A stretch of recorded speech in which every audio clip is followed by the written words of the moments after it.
Welcome back, everybody, to yet another episode of the Hall of Game podcast. It's the live stream.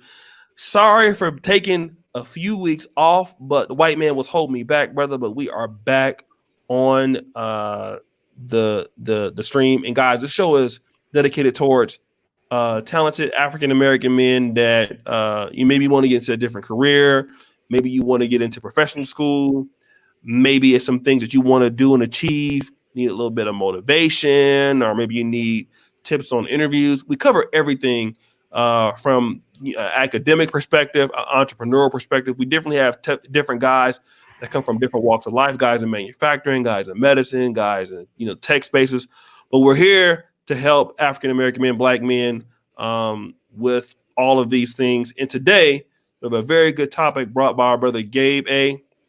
Luck versus opportunity, right? Which one plays more into the success of the successful African American or Black man? We'll go ahead and let everybody introduce themselves on the panel. We'll start with Brother Gabe, and then we'll work our ways to Brother Keep It Techie. Hey, what's good, everybody? Gabe Bay here on YouTube once again. Pretty much occupation-wise, electrical engineering, trained and educated. Now I work as a consultant. But yeah, I'm just happy to be here and be able to give something back to the brothers of these YouTube streets. So yeah, man, I'm ready to rock and happy to be on the panel with all these gentlemen here. So yeah. All right, Brother Tony David. Man, Tony giving all the money, brother. Thank you, Brother Tony. Appreciate you, family. He been saving up from when you went back live. I know. Coming back, brother. Brother Tony. Let's go to Brother Wrench. Brother, go ahead, Brother Wrench. All right. What's going on, everybody? This is Wrench Turner coming live from Dallas, Texas. Currently a manager in manufacturing for a big brand, specializing in process improvement and people growth, improving team members. As always, man, absolutely honored to be on and hopefully get some good game to these brothers, and hopefully brothers got their pen and pad and taking notes. All right. Thank you, brother. Brother Ramil, the great one. Go ahead, Brother Ramil. Is he there? Yeah, what's going on, brother?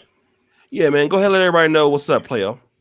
Hey, what's going on, man? It's your boy Ramil. You know, I talk about black male empowerment and just strengthening yourself mentally, physically, financially, and everything else, and just achieving the degree of sovereignty that you're allowed to achieve in America.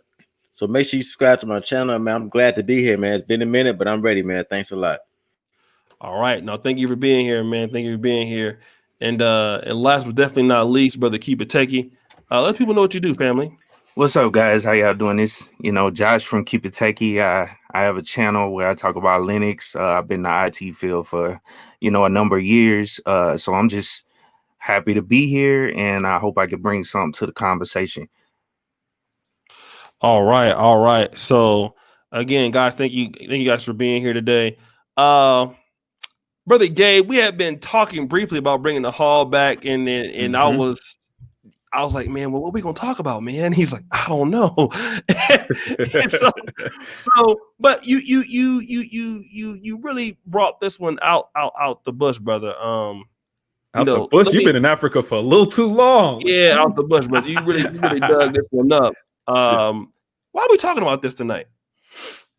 Yeah, I think that this topic, I think, is very appropriate, especially for a lot of black men in America, because I think that there are times where we become successful, right? Many of us are doing very well for ourselves, especially a lot of brothers on this panel.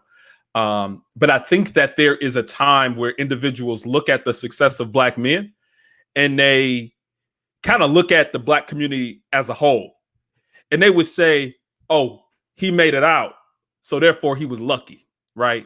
He was lucky to make it out of the situation that he came from. He was one of 10, 15 young men that came up, and he was the only one to make it out. But I don't think that luck is fair to a lot of us, right? To a lot of our success, because lucky kind of explains it away. It explains away the long nights of grinding and reading. It explains away the preparation and the classes that you went to. It explains away all of the struggle and the hard work that we put in. So I did want to kind of do more of a deep dive into luck versus opportunity, because really to kind of to lay it out, just two examples. One, I look at luck as you walking down the street and you trip over a rock and you land on a book bag full of $1 million, right? I look at that as luck.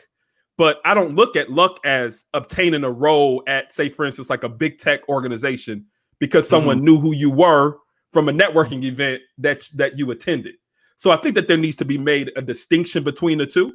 And I don't think that Black men's success and the way that they came out of the hood should always be attributed to luck. And I do want to make the distinction today. And maybe a lot of the brothers on the panel will be able to kind of give more experiential knowledge, and we can kind of really dig into this thing. Luck versus opportunity. Okay. No, that's really good. That's really interesting. Brother Dre is here. All right, brother Andre, good to see you, brother. I forgot now. StreamYard lets you have up to 10 people on here now, right? It does. It get real ghetto in these StreamYard streets. People be 10 people deep talking mess. Okay. Let me just shout out to brother Dre. Before we go back to him, but let's go ahead. Brother Wrench had the paper and pencils and utensils. So I won't let him go ahead, brother, and build it up, brother. Go ahead. What do you guys say about this one? Yes, sir. So you're 100% right, man. I try to make sure I got my notes and pen and pad and all that good stuff so I can get my thoughts kind of lined out. When you talk about luck versus opportunity, so I looked up the definition of both, right? Luck is success or failure apparently brought by chance rather than through one's own actions. And opportunity is a set of circumstances that makes it possible to do something. So if you look at all of us on the panel, and even if we had never had conversations before, and someone asked us, hey, is your situation based on luck or is it based on opportunity? I think Gabe just answered the question. All of the work that you put in behind the scenes to put yourself in a position to capitalize on opportunities and then create your own luck. My situation, I talked about it, I think, on the last stream that we were on, when I talked about how the economy is kind of tanking, and I was able to tap into some resources so I can start capitalizing. And it's actually one of the reasons why I changed my avatar to what it is. If on my avatar, it's my truck pulling a drag car, right? Something I always wanted. I never wanted to put the money into it. I watched this car for 11 months go from 10,000 all the way down to about 3,500, $4,000, and was able to capitalize. So was that luck, or was that more or less strategically keeping an eye on something that was important to me and being able to capitalize on it when the opportunity presented itself? So I would say that, luck happens to you and opportunity is used to create your own luck. And I say that with the quotation fingers. So luck is something that's going to happen regardless whether good or bad. Things that are outside of your control, things that you may be unaware of. But I've always kind of lived under the motto of, like they say, God gonna bless a child that can hold his own. So as long as you're putting in the work and you're capitalizing on the opportunities, then you are basically creating good luck. Okay. Brother Ramil or Brother Jot or Brother Techie, what you want to put on that, brother? Any one of you? Well, I would just say, man, like it's 90% opportunity, 10% luck, because no matter how hard you work, luck's gonna play a factor, but it's only gonna be a small percentage. You got to be ready when the luck does come up. The opportunity comes when you're not looking for it. But you got to be in preparation mode. You got to be prepared all the time. And that comes with working hard and the reading in the long nights. You can't depend on luck. All right, that is a small percentage of what's going to make it. It's going to be based on your performance, based on the opportunities you create. And that's when I find I get lucky. I get lucky when I'm prepared, when I've been putting in the work. Then that one little event of luck comes and just puts me over the hump. But it's my preparation and my hard work that puts me in a position to even benefit from the small lucky thing that happens to me every once in a while. Okay. Brother Techie? Yeah, and if I could add to that, you know what I'm saying? Hey, all these brothers on point. I mean, basically, luck is what happens when preparation meets opportunity. And we all heard that saying. Seneca, yeah.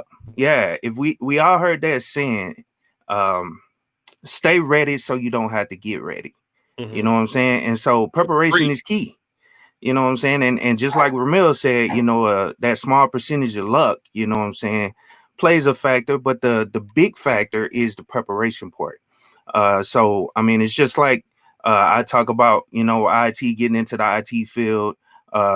You gotta study for these certifications, you know what I'm saying, and sometimes set up, you know, networks and set up different things, you know, outside of standardized training, and just prepare until that opportunity, you know, comes. You know what I'm saying? And so that's all I want to say at this moment. But go ahead, brother Andre. Or sorry, go ahead. Yeah, go ahead. Cool. All right. Shout out everybody. O'Shea, man. Where the hell you been? I was like, where's my man O'Shea at? But white man was holding me back, brother. Oh, good to see everybody. Good to be on.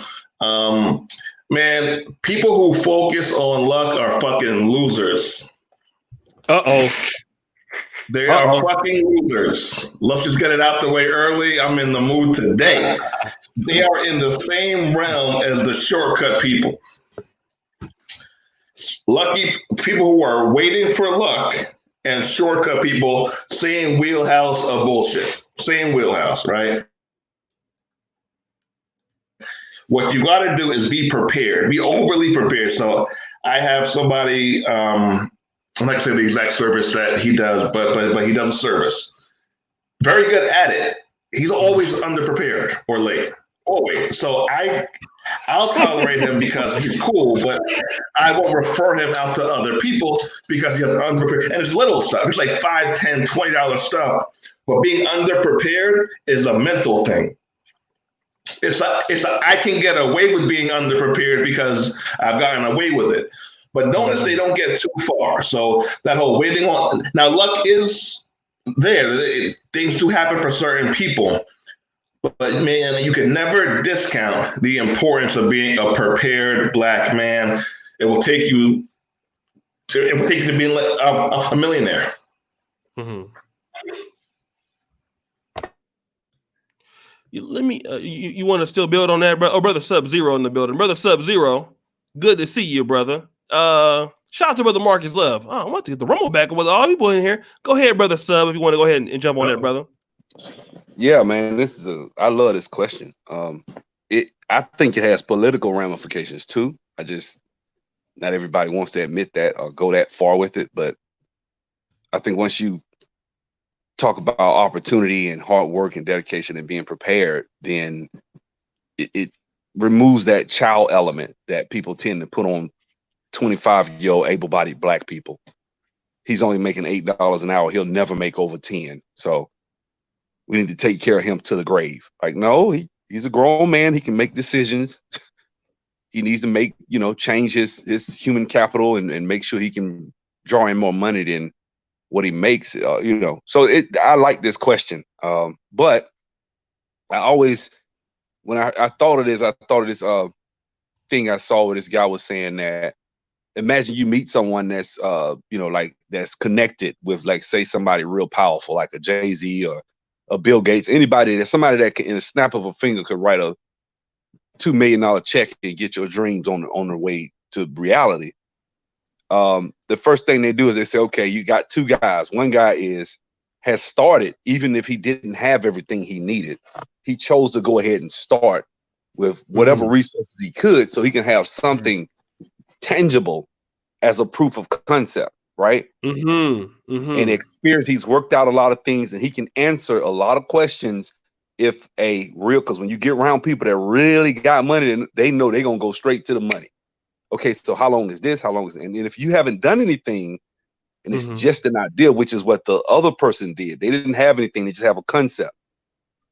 I've seen stuff happen. I've been around people and seen stuff get funded literally. Like I was at a conference and this guy had already started his business, but he started it with some student loans, and He went up. I was sitting right there with him. He went in the curtain behind the back at the Black Enterprise Conference and walked straight up to Steve Harvey, started talking to him. Steve Harvey liked it, and Steve Harvey cut him a check. Actually started, jumped in and, got a percentage of his business. Black dude that went to Tuskegee. But he had already started. He'd already done something. And this is a practical thing. Luck is not, first of all, luck, I don't think anybody on here believes that. But when it comes to opportunity, man, it's like the wind. If you don't have those sails blown out, I'm sure somebody's probably already said this. If the opportunity, when it blows, is like the wind. If you don't have them sails ready, when it blows, it's going to blow right past you. Now, it can come back, but how long is that going to be? So it's always good. And I was at a conference with Lamar Tyler from Traffic Sales and Profit. And I was talking to him. He told me, he was like, I said, yeah, I got this idea. I want to do this. I want to do that. And he was like, I said, but I just don't have the money to do it the way I want to do it. Because especially probably everybody on here, the more nerdy type guy, not as an insult, but the more deep thinking, more sharp guys are going to be like, you need to have this, you need to have that. It needs to be this, it needs to be that. You're going to keep adding. Like me right now, I've already come up with 30 different reasons why I need to add stuff to my business. I need to do this, I need to do that. So I need at least, maybe $200,000, $300,000 liquid cash to really do it like I really need to. And the Martin was like, man, get started. Do what you can. I was going to pay a guy to do my videos. He's like, no, you have the know-how. In order for you to pay a developer, you're probably talking $40,000, $50,000 cash when you can do it yourself. So it was just a lot of stuff that, being prepared, go ahead and starting early and just starting with what you have, use the resources that you have. And you can always do something called releases, which I'm sure all the tech people understand. Releases when you upgrade. You can start a website, start a company, whatever. And, when you go on a website and you see them say, hey, on this date, we'll be down for maintenance. What they're doing is they're coming into that website and changing, adding new functionality, new things to these platforms that make them improvements. And over time, over 3 or 4 years, you come back like when eBay first started back in the 90s, and you look at eBay today, or if you look at Amazon, which was just a book website, I remember. And now look at it. Now Amazon is shoot. I mean, you can go, Amazon does everything, but they started with just books. Start with what you have. Don't let a lack of funds use what you have if it's makeshift, but always be able to have a proof of concept. So when you do meet these individuals, and you are ready to get started, you have something that you can actually, hey, this is what I've done. This is what it works. This is where I'm at right now. I'm only making X amount of thousands. But as you can see, this is this and this is, that's the difference in somebody saying, okay, we'll give you 2 million. And somebody saying, oh, okay, great idea. Come back later when you got everything, or they'll mess around and did something like it, similar. If you got things, or you have what they call patents, if you watch our Shark Tank, that's what a lot of those people, I've seen people get millions of dollars on Shark Tank because they literally just had a patent. And one of them, Kevin O'Leary, might be like, well, I mean, you just have an idea. I mean, you really don't have a business yet. Somebody messing around I've seen people with just an idea and some little money they did out of their garage, or, I mortgaged my house, I pulled out and I did this and I did that.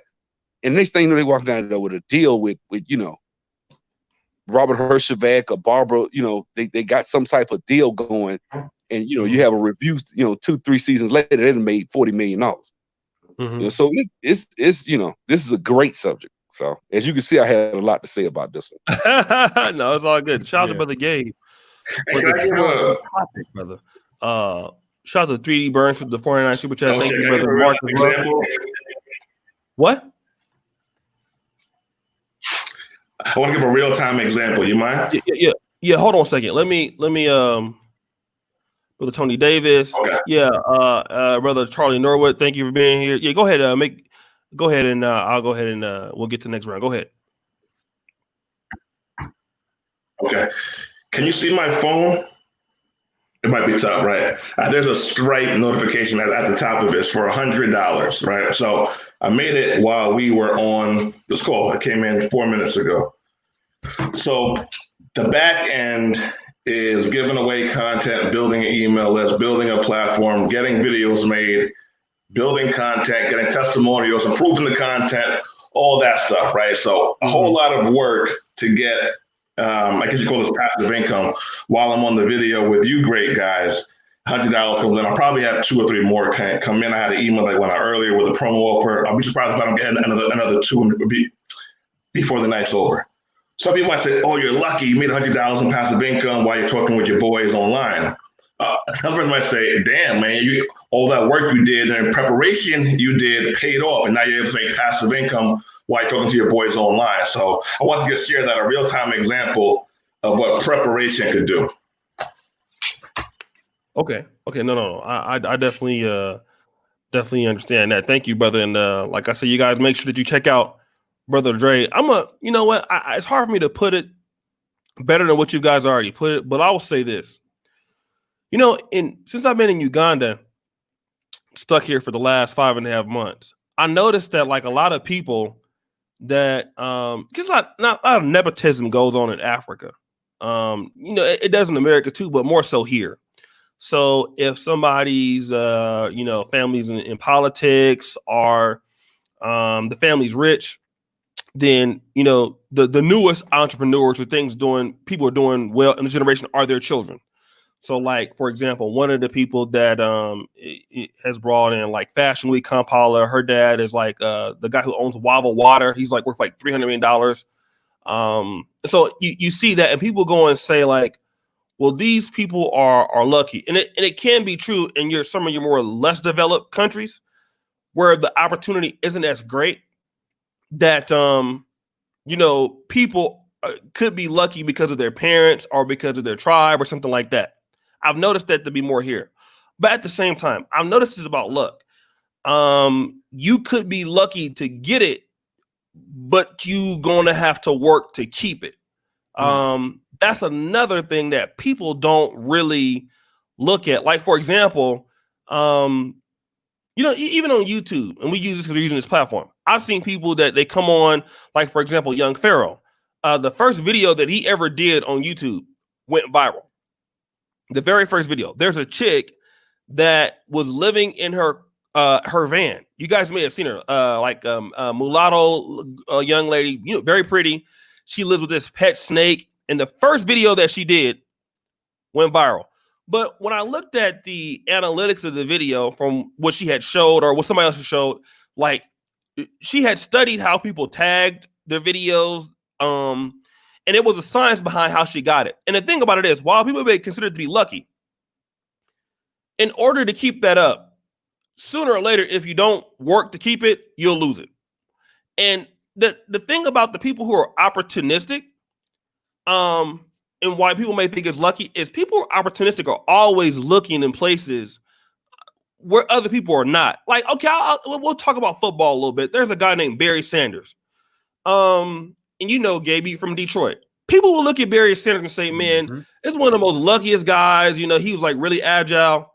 But Barry Sanders had a really good keen idea of what vision looked like in holes opening up before they even did it. And he was an opportunistic runner. And remember one year he ran for like 2,000 yards. And the first thing that he said when the guy asked him about, well, you had a great year, you ran for 2,000 yards. Barry Sanders said, I left about 400 yards out there on the field that I should have got. And that's just the kind of mentality that people who are opportunistic, that's how they think.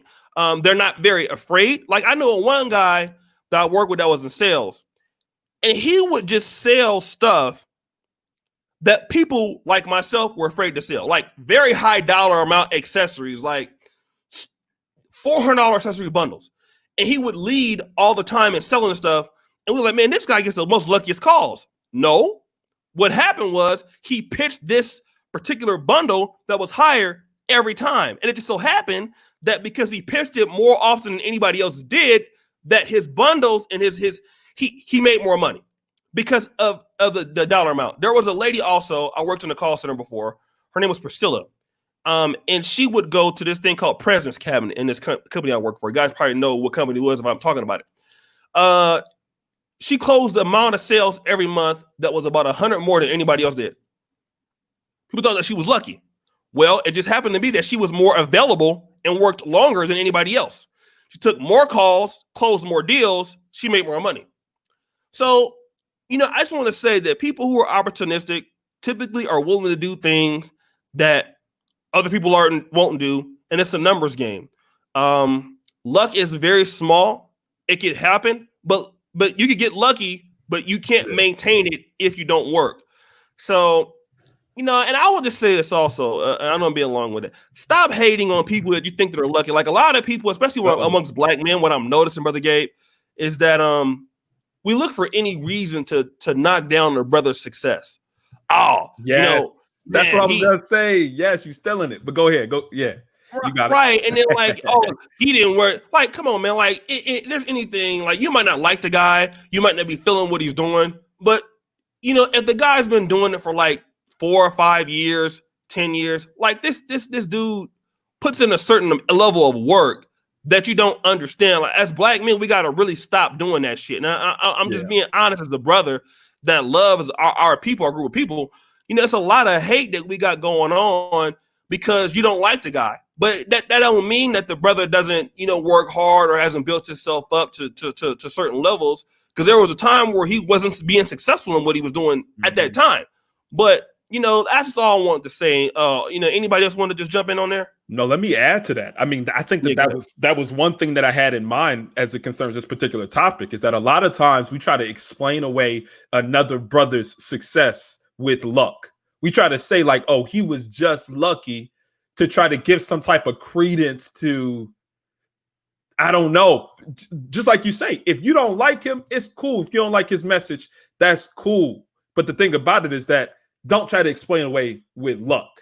Like I think that a lot of times success looks like luck when you're extra prepared, when you're more prepared or more skilled than someone else. Yeah, it looked easy. It looked like luck. It looked like it just fell into your lap. Like, because I think a lot of dudes like, and a lot of people hate on certain individuals in this YouTube space, just as you mentioned. But like, I'm not gonna mention any names or anything. But it was a brother in this space who was putting out a particular product, putting out particular content. He was getting one level of success as it concerns streams and as it concerns views and everything. This individual said that he hired a consultant. The next few months, he just blew up.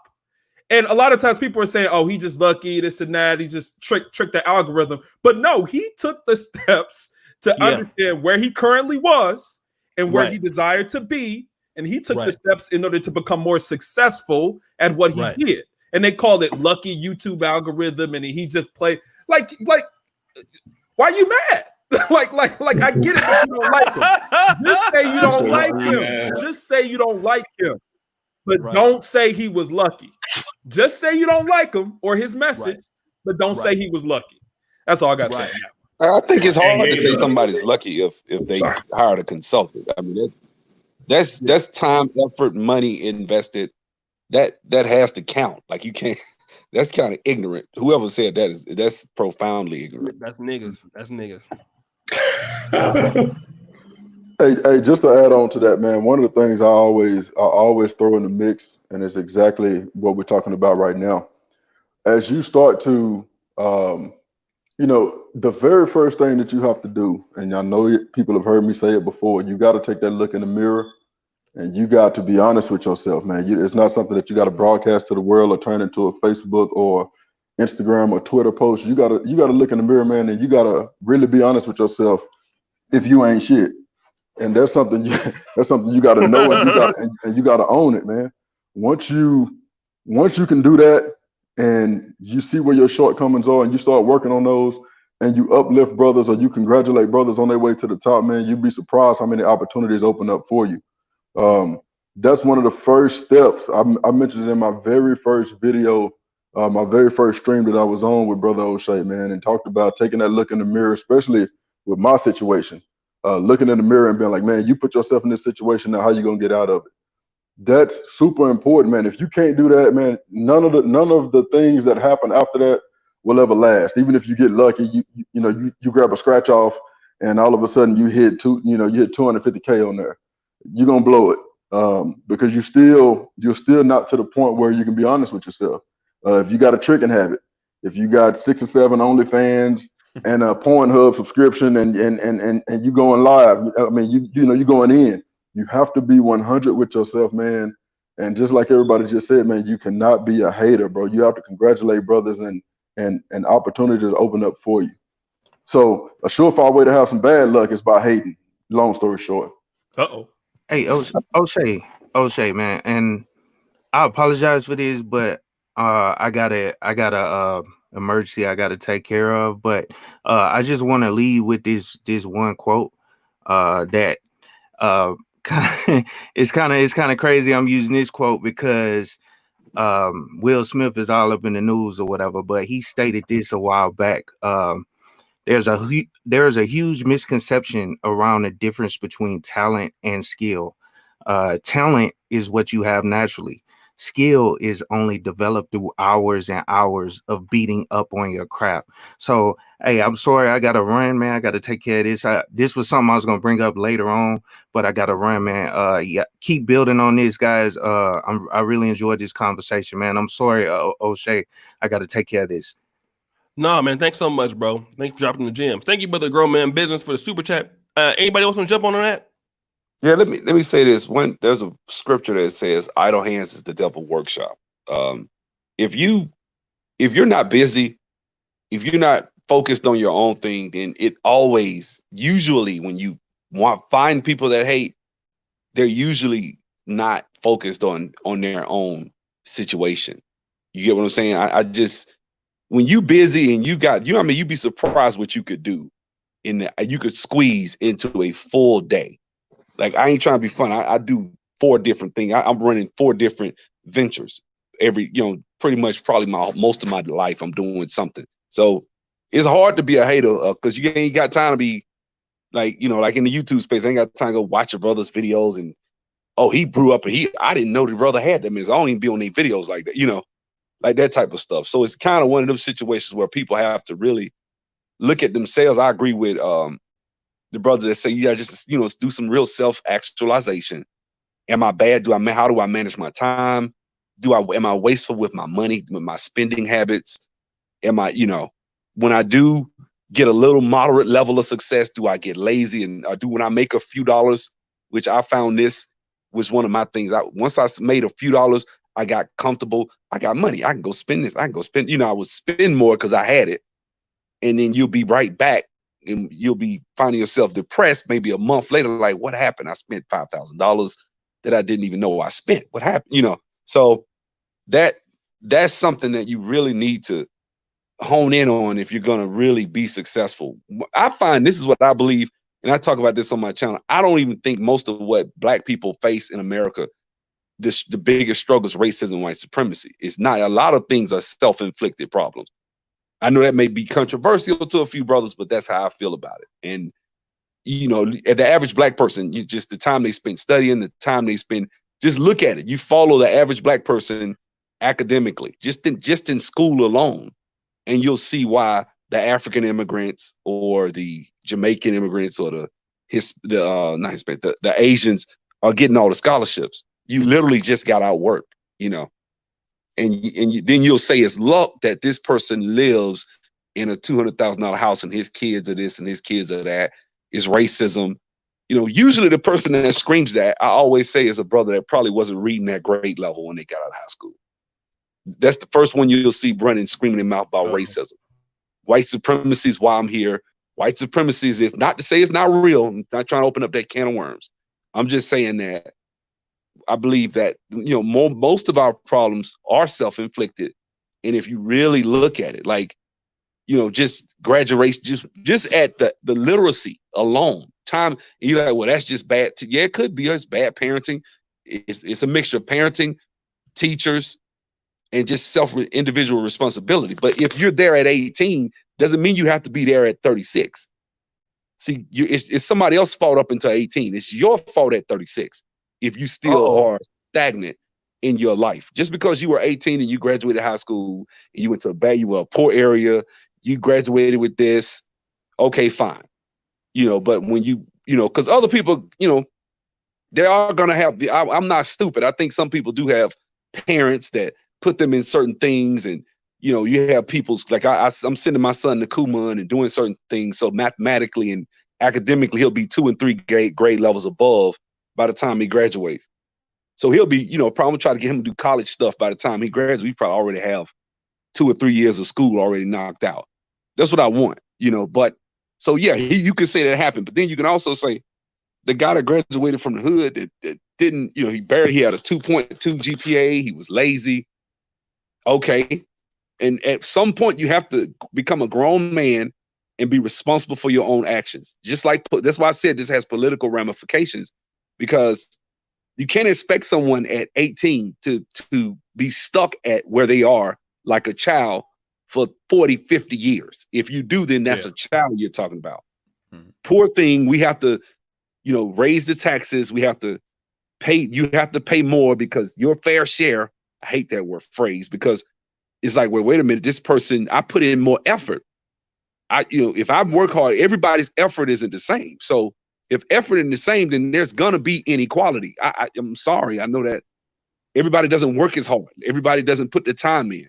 I'm glad that that you get rewarded. If I work hard, I should get rewarded for it. I shouldn't be, I work hard, they come take what I got and give it to you. I think that's immoral. That's just me on an objective basis. No. Ramil, you want to add on to that, brother? Or? Oh, I'm sorry. Hey man, you can't be talking like that, because self accountability, man, that's cooning. So we had to that's cooning. But no, I just 100% agree, man. Like, white supremacy is not it's not even in the top 20 things going on with black people, so I definitely 100% agree with that. And you gotta, if you want to catch the luck, you gotta be prepared. I don't even take that into consideration when doing new ventures. I don't even, I let that come to me. So, but I definitely 100% agree with what he just said. White supremacy is not the issue, man. That's what I 100% agree, man. Yeah. Hey, I did want to jump in here and kind of give even another aspect of it, because I know that we're like mentioning people like haters and people try to explain away your success with luck. But I think at times luck, explaining somebody's success away with luck makes you more comfortable in your own situation. And let me give you an example. People can be maybe 10, 15 years older than you, right? And they can look at your situation and say, oh, he just lucked up and got there, right? Because he didn't take advantage of his own opportunities when he was in his situation. So to explain away your success with luck allows him to be comfortable with his own situation. He can say, oh, I couldn't have did that because I didn't get lucky like this other person that's younger than me did. Oh, I couldn't have got there because this person got lucky, when in reality, it was really because that person didn't take advantage of their opportunities, right? They just didn't have the same work ethic. They didn't have the same grind as somebody who might be 10 or 15 years they're younger, right? So I think that it's also a coping mechanism to allow them to be comfortable in their own situation, because they might have passed up opportunities that you took advantage of. And let me say this. I have to also, being that I'm not as young as I used to be, if people are younger than me doing better, I have to catch myself like, wait a minute, man, how you do? I'm like, wait. Obviously, he's doing something that I'm not doing. So let me stop that, right? So a lot of guys, let me just say this, because, some people might be used to doing better than others, but you got to kind of watch yourself. If younger people are doing better than you, because you can get caught up in that shit also. And, so just keep mindful of that. Let me just do this. Shout out to Clay Pro. I don't need a school or a job. I can make it in the street selling gang, robbing banks, and keeping it real up in these streets. That nigga crazy. He just playing. Grown man facts. Man first. Sleep brothers here on the channel. Thank you for the super chat, brother. Anybody else want to go ahead and jump in on that, brother Rent, or anybody else? I want to add something, because I do think, I look at Gabe. Gabe is a great example. I spoke with him offline. Gabe is doing way better than I did at his age. Nah, man. You doing your thing, man. What you mean? Let me talk. Let me get better than me right now, nigga. Let me give a good example. Let me big you up, Gabe. Come on. Let me say this. Now, I mean, I don't know. I mean, of course, when I flipped houses, I was doing real well. But outside of that, I'm just talking about if I had to go get a job. Yeah. Now, when I was flipping houses, that's a different situation. But what I'm saying is, I think it's okay. It's like, man, when I played basketball, some dudes are 6'9". I was 6'1". I wish I was 6'8". I wasn't. If I was, I probably would have made it. I didn't make it. It's cool. You have to be able to see situations. Like Gabe told me, I think he said his parents had him invested in doing stuff when he's in high school. Shit, man, I was in high school. I was chasing girls in basketball. And I don't even feel guilty. Like, damn, I don't you shouldn't beat yourself up. You just to say, where are you at today? What are you doing? Like, people call me, I run an academy. People call me that screwed their first 25 years up of their life, 30 years. They've been trying to get their lives together. They 32, 33. Man, I'm making this, I'm doing this, but I want to get into IT. What do? I got out of high school. I had a 2.3. I would have to go get student loans. I would have to go get this. So it's a different track for everybody, man. You cannot be fixated on the next man and where he was or what he's doing. You have to be. That's why I just said be focused and busy on yourself. And that's that. And I try to tell people, man, don't try to worry about being Gabe, but trying to worry about being this person because he had a different situation. I don't want people to think that may be taking his situation down. Hell no, I'm sure he busted his ass. I know he busted his ass. I talked to him. He worked hard. You know what I'm saying? That's hard work. I was chasing basketball. He was chasing knowledge. So obviously it's a different and that's great. But what I'm saying is, if you weren't, don't be so quick to just say, check him down. Oh, he's just lucky. No, that brother would chase that. He could have been chasing ass just like the rest of us. You know what I'm saying? We were chasing basketball. He was chasing knowledge. So give him credit for that. Now, where you are and what you have to do, I can look at a situation like that, like, okay, he got this, he got that. What can I do? And from there, you just start bagging up and say, okay, well, first thing I need is this. And you just start working from there and not worry about the next person, man. You got to be able to, if you can't take and draw inspiration from someone's story because you're so focused on your own self, but yet you're not willing to do the things that it takes. Because guys, guess what? I got a news flash for you. 30, 35, 40, 45 is not old. Still, I don't feel old at all. I'm in my 40s. I feel like I can do any damn thing I want to. You know what I'm saying? And I'm on this HRT now, so I feel like I can physically do anything too. But at the same time, it just takes, you have to be willing to draw back and look at the grand scheme of things and not get so focused on the next man. And because that is a hater. That is a hater. You have to be able to say, that's that. Now, Gabe, I think Gabe has a special situation that most black people can't relate to. I told him that. You know what I'm saying? But I do think, man, I'm from the hood, man. What you mean? No, just wait. No, but hey, look, let me tell you something. That's one thing I don't like, and I'm not trying to go at you, but I just think when black people say stuff like, I'm from the streets, let me tell you something. I wish my dad had went and dropped $500 a month in a damn mutual fund when I was born. I'd be a multimillionaire right now. And my son, I'm doing that for him. So I don't want him. I'm going to tell him, don't let nobody make you feel guilty because your dad went and took the steps to be prepared. There's nothing to be ashamed of if your parents did the right things and put you in a good place. That is what it's supposed. We are so dysfunctional that we literally think that you a real nigga because the lights got cut off when you saw rats and roaches and wore $10 shoes to school. No, you don't know. That ain't got nothing to do with it. And let me hop in there just really quickly with one point as it concerns Ramil, because the thing about it is that I think a lot of times we can just as if you were saying, we can look at somebody else's road and situation and try to excuse it as luck. But I think that a better activity is to look at somebody's situation and circumstance and say, hey, how did you get there? Like, how did you get to the point in which you got at? And every single Friday, Ramil does a stream called Advice, right? Advice Friday, where pretty much he invites people on the panel to pretty much ask questions about how to be more successful in their particular field, right? And he might not have the answers, but he'll bring up other individuals who do have those answers. And the brothers will literally be stewing and really giving game back rather than hating, rather than talking down on brothers, rather than saying brothers ain't this, brothers ain't that, ADOS is this, ADOS is that, and we need to focus on this and that. it's literally a place where brothers can give advice. So I do want to big up another black man on the panel to say, hey, if you're looking for advice, Fridays all the time on Ramil's, he's giving out game, and other brothers are giving out appreciate game. it, man. Thanks a lot. Absolutely, appreciate it, man. Thanks a lot. For sure. Andre, you on mute. Okay, testing. Good now? Yep. Yeah. Good, How long good. you been doing that, Ramil? I Okay, didn't know so- how you doing that, bro. How long you been doing I that? think it's been like what, 4 weeks, not long, Okay. about 4 or 5 weeks, yeah. All right. Shout out to Okay. that, man. So I was in line at this restaurant, which is really popular. You guys probably heard of it, called Slutty Vegan out here in Atlanta. Yeah, Just don't work. Yeah, I love They're trying to hate Can't it. never Shut it get down, in. right? Can't never get in. Can't never Because get when in. they first opened, the line was long for it. The lines are stupid. So I'm in line. I meet this brother. His name is Malcolm. He sells this water, alkaline water. It's really good, Ramil. He delivers it as well. If you're in Atlanta. Okay. So cool. I've been buying from him ever since. It was probably like a year and a half ago, maybe even 2 years. A year and a half ago, 2 years. And I put people on. I shared it on my Instagram page. I said something to my family.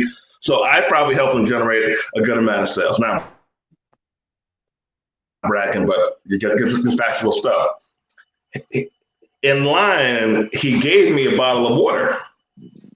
So we're in the line. He just gave it to me. I opened the bag with the money. He's like, "No, this is cool, man. You sold a bottle of water. If you like it, hit me up for some more." So you could call it luck with me meeting him in line and all that stuff. But if he wasn't prepared enough to have the water on him, I paid him probably $2,000 out of my own pocket over the past year and a half. Damn, that's a lot of water. Probably like $2,000 on water for me and my friends and my family alone. Not even mention all the sales that I helped him get. So him being in line, you can call that luck if you want. But if he didn't have it with him, I may have never ordered it or heard about it. So the slower to react people in life are the people who are usually looking for some form of luck. They're saying, well, I did good enough. Now I need it to come to me. Rather than saying, I'm going to keep going up until this thing happens, then I'll get it. It's a whole different mentality of people. And for people who are getting ahead, how do me and you get cool, O'Shea? Erica was on your channel. I was coming through watching it. I was showing love in the super chat. I know Brother Dre's a cool dude. That we built up a friendship, and here we are 2.5 years later, still bonding, still building, still helping each other grow. But I had to do a whole lot of front end work for you to be able to take me seriously as someone to have as a thought leader on your channel, right? So the front end work. So here's the other thing. A lot of people don't feel that they will be successful, so they don't put in the work. A lot of people feel that they won't be successful, so they do minimal work. Then they get opportunity comes their way and they're not prepared, then it passes them over. Keep doing it until it happens. Keep doing something progressive until it happens. But sit home prepared. Sit home prepared, whatever. And it's boring. Being prepared is boring, but it pays off. I agree 1,000%. When you can walk up to somebody and have a proof of concept and can open up and can dial into something and say, okay, well, this is what I've already done. I've already done this. And they see, oh, how long does this? It took me about 8 months. Yeah, I did this, I did that. So you are right. It is boring sitting there.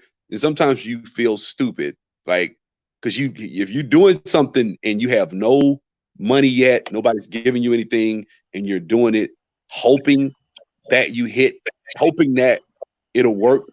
You know, something's in the back of your mind. You're wasting your time. Nobody's going to give you anything. You have to overcome all those personal, attacks, demons or whatever, and just really dial in, man. Focus. Look here, man. Focus is the most powerful thing you can have. People call it success. When you can focus, that's why I don't condone Adderall or modafinil. But if you could sit and just focus on a consistent basis for months on end, you would be, it's almost nothing. You could learn how to trade Forex. Think about it.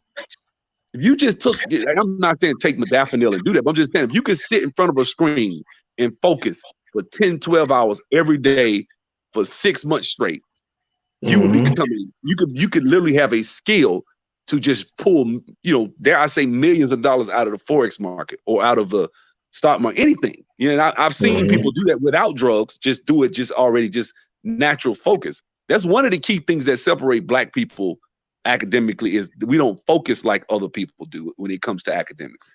Because all it is just focus. It's not, I don't even think intelligence has any, that's why I don't value, and that's one thing I want to bring out too, intelligence. Let me say this one point. When it comes to intelligence, the simplest form of it is just the ability to tell a difference. So somebody else may have recognized that difference faster, but if you have the drive, it may take you twice as long. But as long as you have the drive, you can still pass. It's like the tortoise and the hare. Eventually, I don't care how smart. I know people that were naturally could grasp things way better. But if you just got a drive and a work ethic, just like in basketball or anything, I knew people that were better basketball players than me that never played college basketball. I played college and I played it overseas. They were better than me though. And I knew they were, but I worked harder. Eventually I'll run back into them. They're not as good as they, but they were ahead of me as a child, so it comes to work ethic and focus, man. Focus, if you could get anything, focus would be the one talent that if you were able to focus, all you gotta do is make up your mind up what you want. And then it's like a laser, man. It's like you just focus your attention on one thing like a laser beam instead of like the spread on country. You got the laser is stronger, and you could literally go through and hit one particular target. You say, I want to learn how to trade. I want to learn how to whatever. And you focus on that one thing, you will get it. And that is, man, that's hard. People like that are hard to stop. You can't stop somebody like that. That person is literally unstoppable. Because how you gonna stop somebody like that? Right. There's this herbal supplement that I take. It's called GABA Calm Mind, CALM Mind, GABA Calm Mind. You can get it on Amazon or in like Whole Foods kind of store. And that helps calm the mind and help me focus a lot. And it's natural. So if you guys want something natural to help you focus, that helped me out a lot. Yeah, one thing Audrey said earlier that is a good point. Is that being prepared is boring. That shit is it's not like life is not that exciting as you think. Like when things start coming at the full circle, it's mostly just waiting around a lot of times, and you gotta be able to control yourself into doing something crazy during those idle times, because preparation, a lot of it is waiting. And I just want to make that clear. Like people think my life is just so great. No, it's a lot of times pretty boring. I'm just sitting around waiting, trying to keep myself from doing something stupid, because I already set up all the systems in place. Now I just gotta wait for the world to catch up. You know what I mean? So waiting on that. And the system That's what Kobe did. Expensive and it's boring, Ramil, right? So all this stuff most of the success is boring. I had another sale come in while we were on the course, so that's $200 that came in.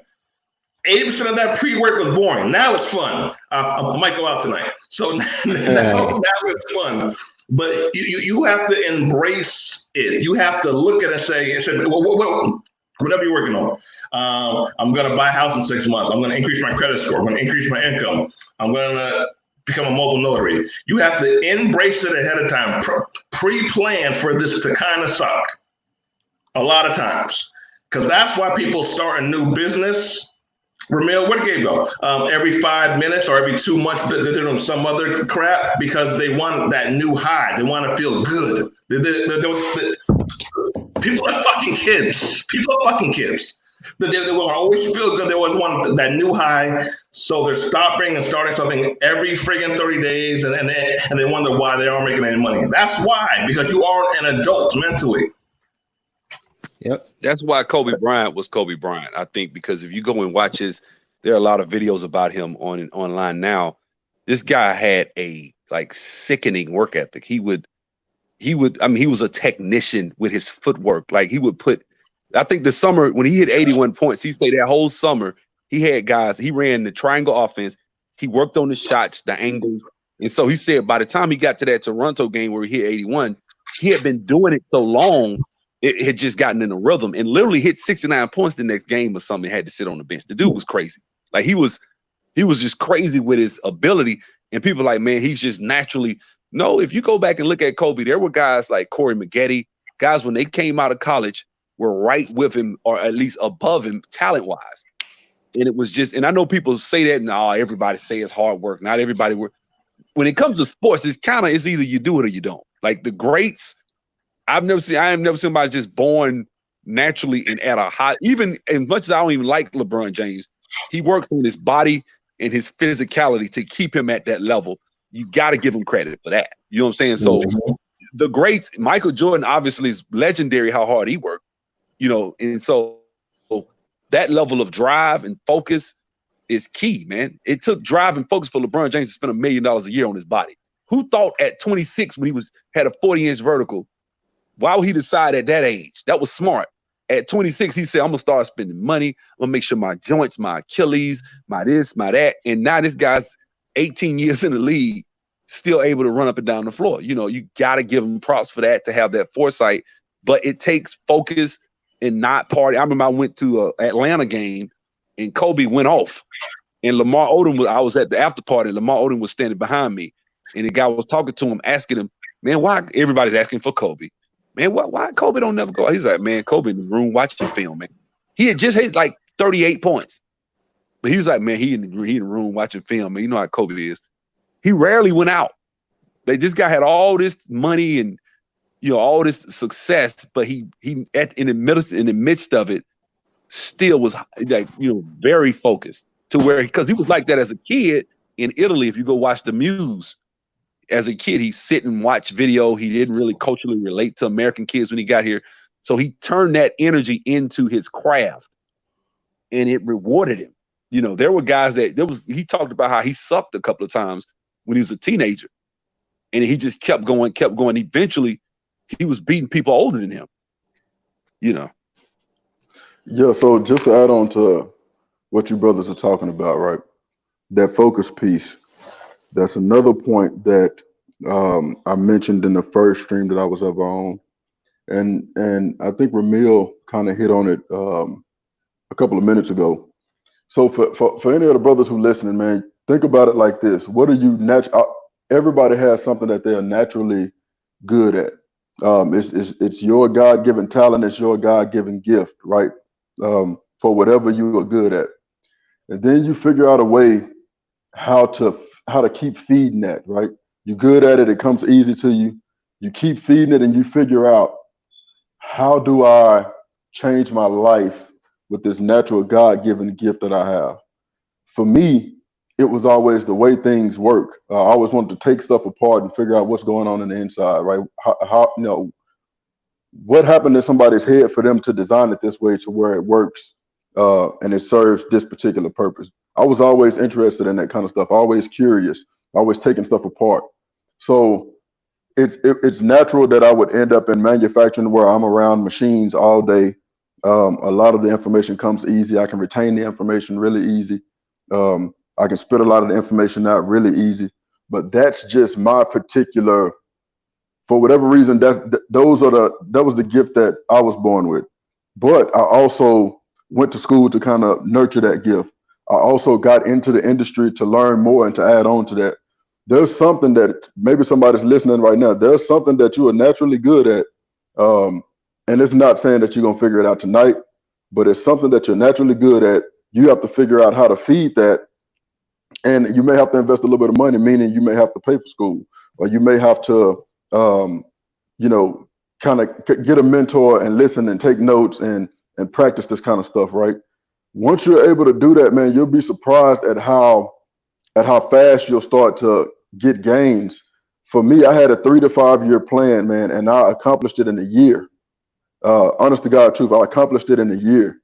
That's where the focus that Brother Sub-Zero is talking about, that's where that focus gets you. Now, did I think I would do it in a year? No. I actually I was way further ahead than I ever would have imagined. Really, I was way ahead of what I even planned on getting to. But that focus mixed with that God-given ability, and I always talk about the 3 A's: the aptitude, the autonomy, you know, and being able to harness those things, man, and use that stuff to change your life. If you do that, if you spend all of your time doing that, you don't have time to worry about white supremacy. If you spend all of your time doing that, you don't have time to worry about Jada Pinkett being entangled. If you spend all of your time doing that, you don't have time to worry about all of this other stuff, that all of these other stimuluses that are around us that really don't pay you back in any kind of way. You know what I mean? Even with me being on vacation, we was talking before the show started. Even with me being on vacation, when I got the notification about the show, I was in my garage, man, putting together a metal brake. I'm putting together a metal brake so that I can make window channels for these old schools that have a tendency to rust out around the windows. Now I'm on break from my regular 9 to 5, but I desire to have a car lot that deals in nothing but 60s, 70s, and 80s cars, muscle cars from those eras. Now, the work that I'm doing right now and the money that I'm investing in tools right now, all of this stuff will come back because that's my wheelhouse, right? That's what drives me. I'm mature enough to know, just based on how I've grown in my regular day-to-day job, I'm mature enough to know that that work has to be done. So it means I'm in the garage from 8 a.m. this morning to 6 o'clock in the evening, and when I get off the show, I'm going back outside. You know what I mean? Or back in the garage. So, brothers, I'm sorry. Go ahead. No, go ahead, brother. I ain't want to interrupt you. And I'll wrap it up by saying that's the type of focus that you have to have, man. Like, my phone been going off. I got females texting or whatever. My daughter texted earlier. I answered her back real quick, told her what I was doing. She already understand.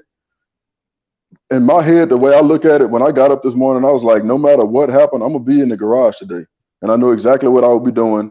And I've been trained and I've seen it work, that I know that's where I need to be, so I can make the most out of this time that I have in order to get that payback later on. So is that luck, or am I taking the opportunity to focus on something that I know I want to learn while I'm on vacation from my regular day job, so that I can capitalize on it later? You understand?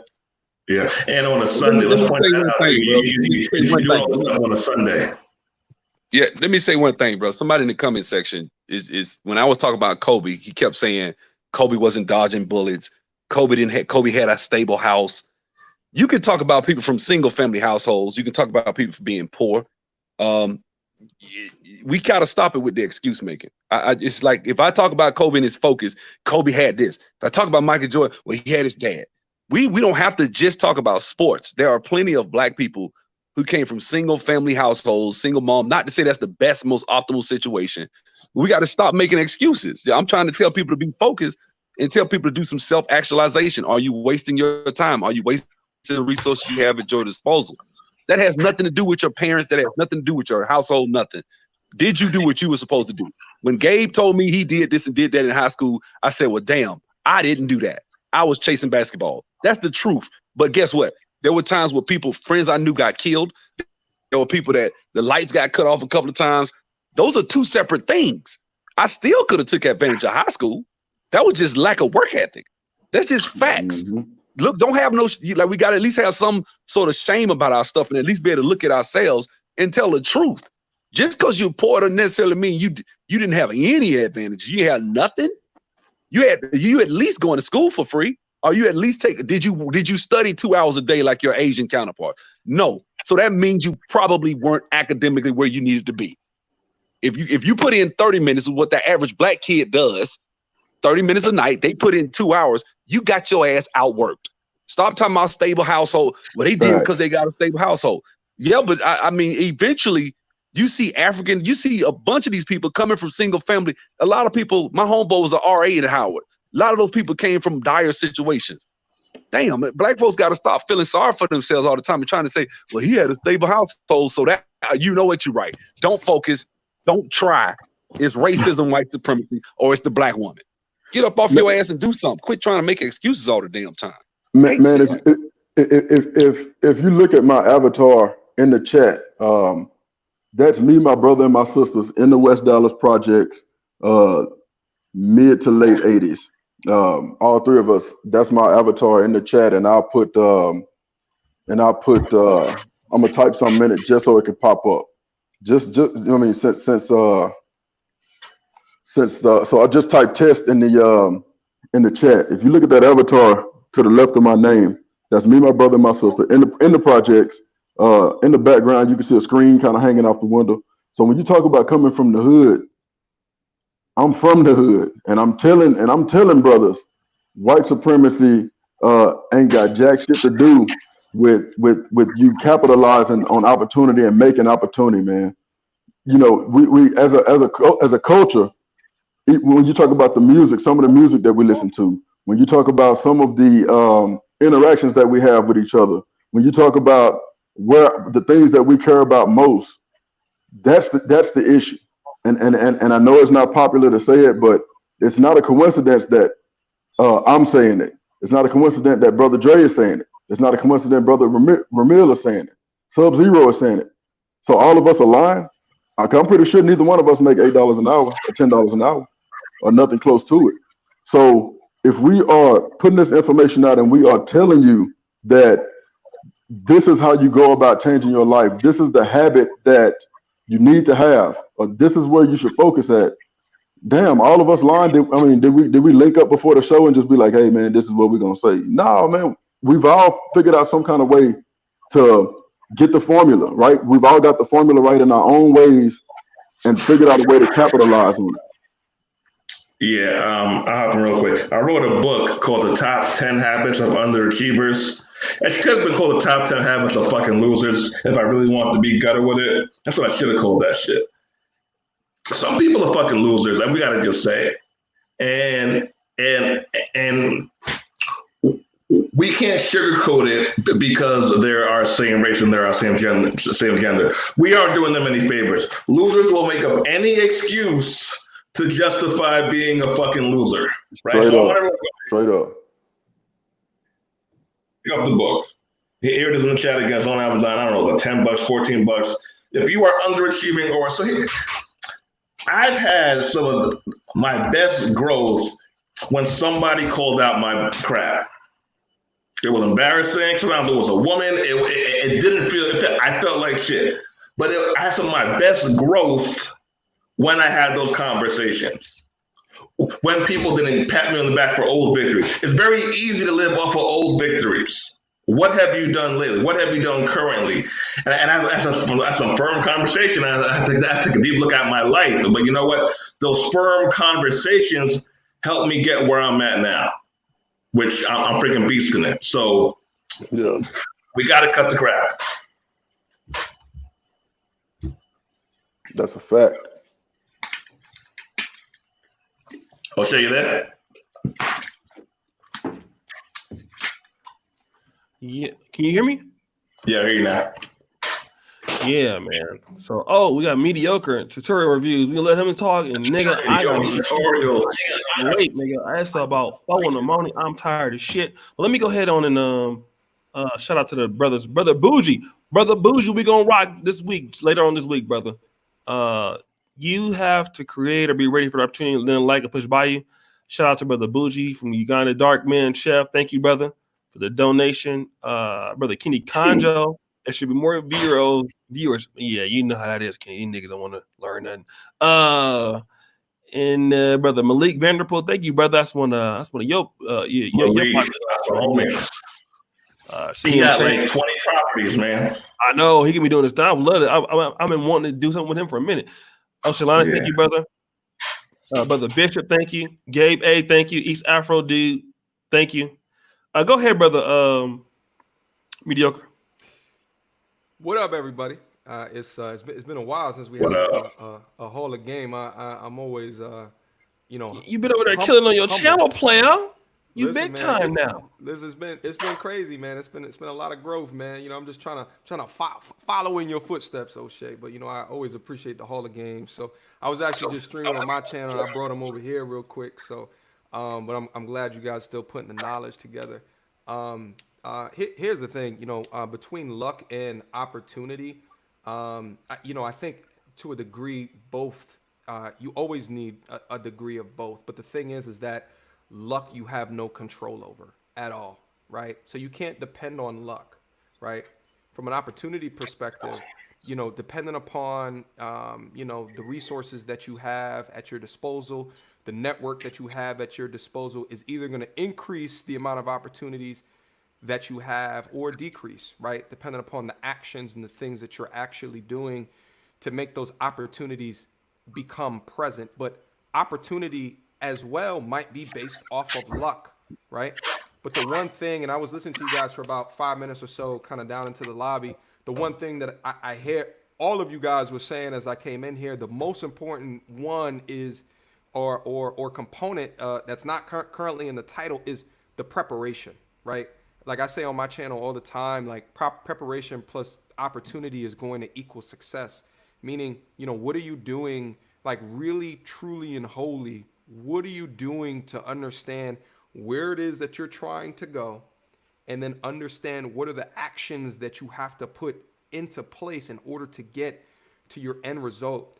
I think far too much of us are kind of living kind of fly by night. You know what I'm saying? Like we don't have a plan, like we don't have an end goal. And if we don't do that, then if we're not prepared for it, then when the opportunity comes, we're not going to be ready, right? Irrespective of luck, right? If the opportunity comes, either we're not qualified, right? We didn't do our previous due diligence to make sure that we had the correct knowledge, right? And all of that would be solved if there was a degree of preparation within that. But I think the step before the preparation is to know what to be prepared for, right? Like what lifestyle do you want to live into the future, right? How much money do you want to make, right? Like what makes your cup full as opposed to empty, right? Like I know, like, and this is actually funny. I actually don't like giving presentations, right? Like, so me knowing that, like, I know that there's certain jobs that I probably will not be good at. So what are other things that I can do to scratch my natural itch of those things? So I just quickly wanted to share that and just get back into the conversation with all of y'all.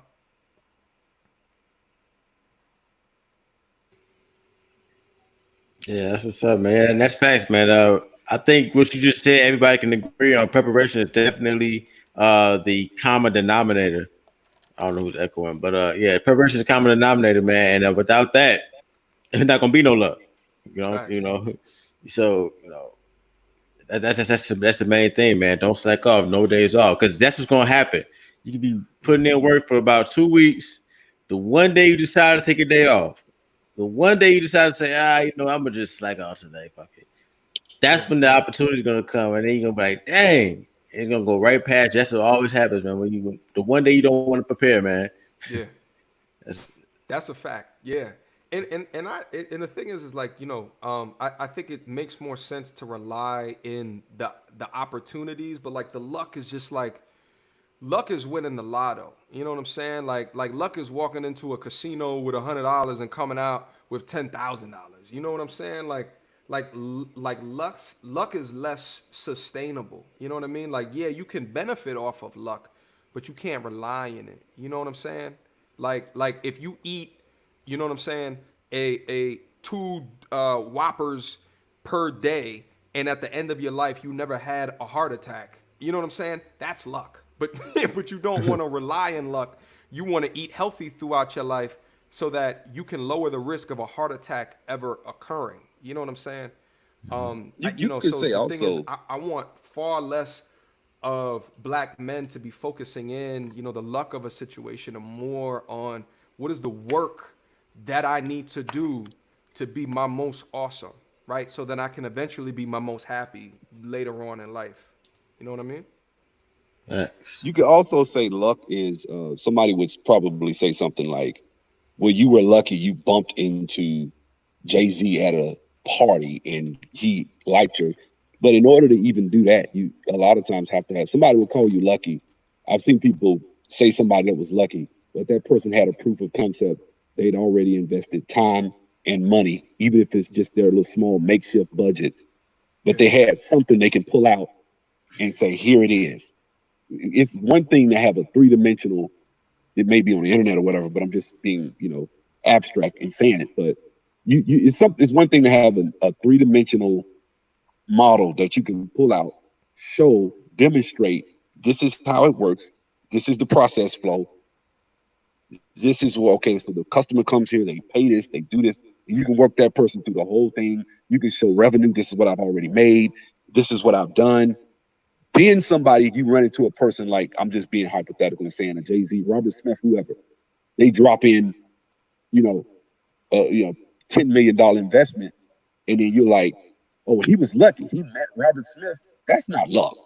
That's not luck at all. That's preparation. And there was an opportunity that had you just not had anything but just an idea, it just would have been a conversation that he would have got. But because you were able to, let me show you, you pull out your phone, you pull out a laptop, or you say, hey, can I call you and come by your office and show you what I mean next week? Yeah, sure. Let's have a meeting. Here's my secretary. Call her. We'll schedule a meeting. That is because you put the work in, not knowing that there was ever going to be a chance meeting with someone. And in fact, I think that's a skill. Networking is actually something that you can work on and actually, they have conferences just on knowing how to network. And you actually can be intentional about creating those opportunities with people. Like I joined the gathering spot here in Atlanta. When they have live events, I know if that was something I'm trying to do, I would go there, walk, hey, how you doing? My name is so and so. And literally you'll see somebody and target that person intentionally. And then people, and somebody asks you, yeah, I met so and so at a party. They'll say it was luck. No, I intentionally went, sought this person out, knew they were going to be there, went up to them, talked to them, and got this meeting. And that's how we got this thing going. That's not luck. Yeah, no, that's true. Let me shout out to the brother Wrench on behalf of the brothers who actually watched the show. This good game up. Thank you, brother. The introspective male, love from South. That's the rand, man. 50 rands. That's about $3 now. Shout out. I love Johannesburg, man. Anybody know me? I love Joburg, my favorite city in Africa besides Kampala. But look, y'all, it's almost 4 African time. Y'all got to get the hell up out of here. But last words, because I got to go to sleep, player. Well, shit, I'll go. Well, appreciate you for having me, O'Shea, man. Always a pleasure, man. Like I said, man, luck comes to those who are prepared. Don't depend on it. It's a factor, but it's like a small percent factor. It's not even worth depending on. Stay preparing, stay working diligently, studying, and that's going to be everything you need right there. Appreciate you for having me. Make sure you guys come over to the channel. We talk about black male empowerment on every front. And yeah, we're obviously a little ratchet, but whatever. You know what I'm saying? Make sure y'all subscribe to the channel. Link is in the chat. Appreciate you, O'Shea. And I get y'all later. Thanks, brother Vermeil. Y'all go support brother Vermeil. He's doing some great things over there, man. Great things over there. Anybody else? Yeah. So as always, man, appreciate the opportunity to be on the panel, man, and it's a blessing, and it's a hell of a thing, man, to be on the same panel with a lot of these sharp brothers. So I get a lot of good game from them. I hope that a lot of the brothers in the chat is doing the same thing. And as always, brothers, whenever these shows come on, these Hall of Game shows, take notes. It's not necessarily saying that you're gonna live your life by line, but you'll be surprised at the nuggets that you find if you listen and take notes and go back and read them after the fact. So make sure you're taking notes and use this stuff to change your life. Appreciate you, brothers. Yep. Good stuff. All right. Anybody else? shout out. Yeah, Sub-Zero 3639. I run Lifting the Veil IT Academy. YouTube is currently targeting my channel now. They're removing subscribers and taking every video I down in like 30 minutes after I put it up. So, but that being said, you can email me at Sub-Zero 3639 at Gmail. I run Lifting the Veil. We just finished the class Thursday of last week. We're currently reviewing. A lot of my students, I just had a student, shout out to the student I just had that got a $75,000 job, first tech job. So that's what we're doing, man. We're putting out we create developers from scratch. Takes about 3 months. Right now I didn't charge that much for this class. Give me an email and give me, I'll talk to you offline on the phone, and we can go from there. All right. Thank you, brother. And brother mediocre. Yes, sir. It's always a pleasure to come on. I wish I could have came on, sooner so we can all chop it up a little bit more. You know what I'm saying? But I'm wholly appreciative. I'm greatly appreciative of the Hall of Game and sitting on the panel, all these smart dudes. You know what I'm saying? Like I feel like I'm in a family. So I appreciate that. I appreciate the conversations in the chat. You know, my YouTube channel, feel free. I can leave a link down in the description. I mean, Yeah, a link go down in ahead. the comment box as well. Guys, feel free to subscribe. You know, we do things such as, you know, talk about, you know, male empowerment. You know, we talk through financial literacy, you know, and a whole host of other topics, as well as react to a lot of things that are happening in society. So feel free to subscribe. You know, I think like at the end of the day, when we think about you know, this luck versus opportunity, you know, as I said before, the both are good, but without preparation, none of those would matter. You know, like none of them at all. You don't want to be relying on luck. An opportunity doesn't make sense unless you have the preparation that can go into that opportunity. I think being able to find your why or your purpose in life and then aligning to that as your North Star is one of the most important things that black men can do.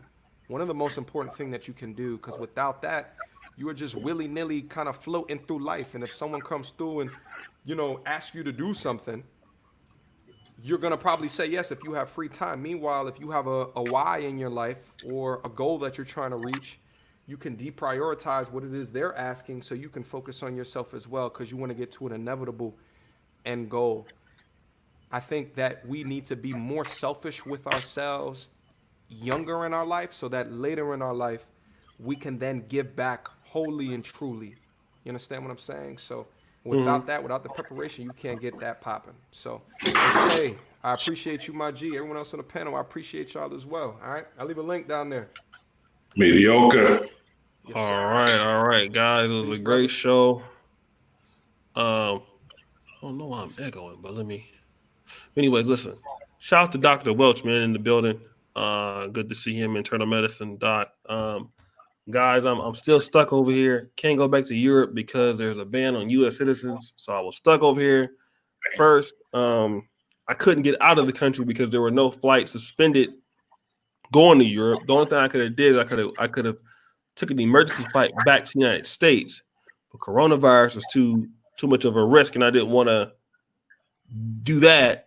And so I said it was very safe for me to stay here. And then now I can't even get back to Europe for the time being, but I'm trying to get back to Europe before September 30th when the next class I need starts. So I'm okay for now. But anyways, guys, I do thank you so much. Thanks, Brother Dress. You got a podcast mic there, player. You know, I tried to be prepared.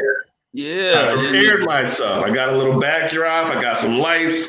I got some things going on, you know, so I'm prepared for the next level of success. If Jose gets booked by Spotify and gets a big ass deal like Joe Rogan and says, "Hey, Dre, I want you to be a co-host," I'm already prepared for it. Right? We're gonna try to get you one of them struggle woods. I don't know if you've been. Hey, come on, let's do it. I don't know if you've seen struggle wood yet, but yeah, you hilarious. Thanks for having me on, O'Shea. We need to have firm conversations as men with each other about what a lackluster dude is and what a loser and an achiever is. I've been there. It wasn't fun. But hard conversations and challenging and being challenged by people helped me get to where I'm at now. I'll put some links in the bio for some of my classes. They're discounted for the chat and my book. If you guys can pick those up, I would appreciate it. And subscribe to the channel, and I'll see you later, okay? All right, guys, and we will be back. The hall tomorrow. I got a show with King Richard, so probably on Tuesday. But guys, you know, thank you for the support. Yeah, I took about 2 weeks of streaming off, but I came back today. I will be coming back. Probably not streaming as much as I was, but y'all know, man, I've been killing them on the celebrity junk. So I know these niggas hate me, but in any event, thank you guys. Good to be back. We will be coming back more content that's going to be helpful, because I don't want to, you know, I do want to get back to the roots of why I came to YouTube, which is trying to help black men. Now I'm gonna tell you one thing, guys who miss some of my classic content, because I'm not back in Poland yet, it's kind of hard to record that stuff where it's easy to do audition with me not being on the camera. So that's one of the reasons why, but I will be getting back to some of my classic stuff that you guys like to see. But anyways, Thanks for the support. What up, brother A1 Black Man? Good to see you, brothers. Shout out to Mediocre Tutorials Reviews. Great channel, man. He's really been blowing up, doing good things. Guys, see you guys tomorrow on the channel. And peace out.